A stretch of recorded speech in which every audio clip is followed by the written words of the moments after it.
জীবন বিজ্ঞান স্পেশাল উদ্ভিদের চলন ও হরমোনের অন্দরমহল।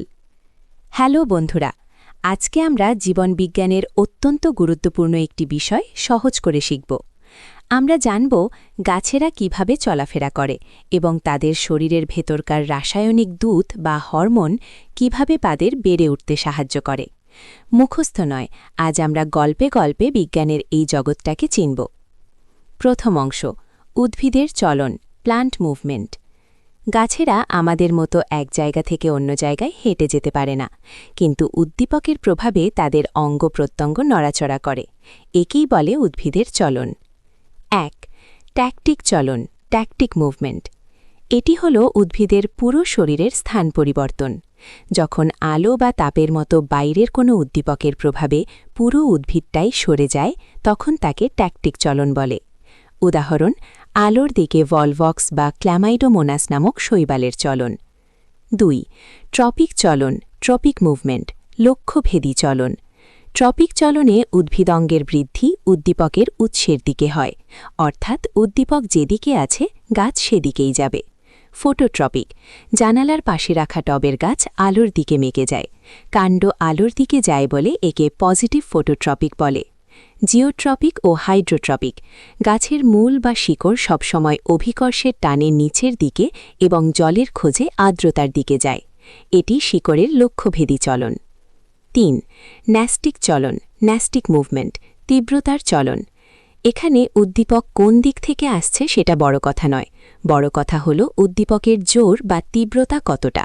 ফোটোন্যাস্টিক, আলো বাড়লে পদ্ম বা সূর্যমুখী ফোটে, আলো কমলে বুজে যায়। সিসমোন্যাস্টিক, ম্যাজিক চলন। লজ্জাবতী লতার পাতায় হাত দিলেই সে কেন বুজে যায়? কারণ আমাদের ছোঁয়া লাগার সাথে সাথে পাতার গোড়ায় থাকা জলীয় পদার্থ অন্য কোষে সরে যায়, ফলে পাতাটা তার টান টান ভাব হারিয়ে নুয়ে পড়ে। একেই বলা হয় রসস্ফীতি চাপের পরিবর্তন। দ্বিতীয় অংশ, উদ্ভিদ হরমোন বা ফাইটোহরমোন। গাছের এই চলন এবং বৃদ্ধি নিয়ন্ত্রণ এক ধরনের বিশেষ রাসায়নিক পদার্থ যাকে বলে হরমোন। ১.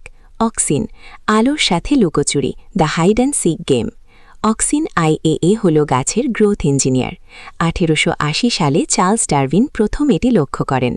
অক্সিন কিন্তু আলোকে একদম সহ্য করতে পারে না। যখন গাছের ডগায় আলো পড়ে, অক্সিন তখন ছায়ার দিকে গিয়ে লুকিয়ে পড়ে।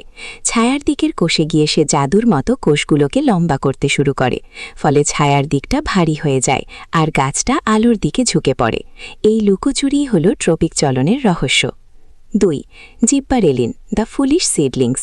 ১৯২৬ সালে জাপানি বিজ্ঞানীরা ধান খেতে এক ধরনের অদ্ভুত রোগ দেখতে পান। কিছু গাছ হঠাৎ করে অস্বাভাবিক লম্বা হয়ে যাচ্ছিল, কিন্তু ধান দিচ্ছিল না।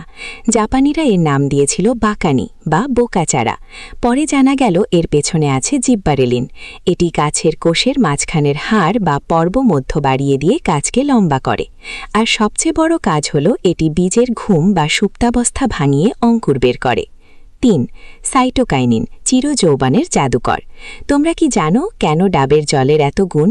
কারণ এতে আছে প্রচুর সাইটোকাইনিন। এর প্রধান কাজ কোষ বিভাজন করা। যেখানে একটা কোষ থেকে দুটো হয় সেখানেই কাইনিন থাকে। আর জাদুকরী ব্যাপার হল কাইনিন পাতাকে বুড়ো হতে দেয় না।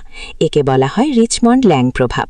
গাছের ডালে কাইনিন স্প্রে করলে সেই ডালের পাতাগুলো অনেক দিন সবুজ থাকে। তৃতীয় অংশ, মাধ্যমিক স্পেশাল ও সাধারণ জ্ঞান। বন্ধুরা, পরীক্ষার জন্য এই কটা পয়েন্ট ডায়েরিতে লিখে রাখো। উদ্ভিদের বৃদ্ধি পরিমাপক যন্ত্র ক্রেস্কোগ্রাফ, আবিষ্কারক জগদীশচন্দ্র বসু। ডাবের জল বললেই সাইটোকাইনিন। কাণ্ড আলোর দিতে যায় অক্সিন হরমোনের প্রভাবে। ইথিলিন, এটি একটি গ্যাসীয় হরমোন যা ফল পাকাতে সাহায্য করে। একটি পাকা আম কাঁচা আমের ছুরিতে রাখলে সব আম পেকে যায় এই ইথিলিন গ্যাসের কারণেই। তাহলে দেখলে তো, গাছেরা আমাদের মতো কথা বলতে না পারলেও তারা পরিবেশের সাথে প্রতি মুহূর্তে সাড়া দিচ্ছে। আজকের এই বড় ক্লাসে আমরা চলন আর হরমোন দুটোই শিখে নিলাম। বন্ধুরা, আজকের ক্লাসটি তোমাদের কেমন লাগলো তা অবশ্যই কমেন্ট করে জানিও।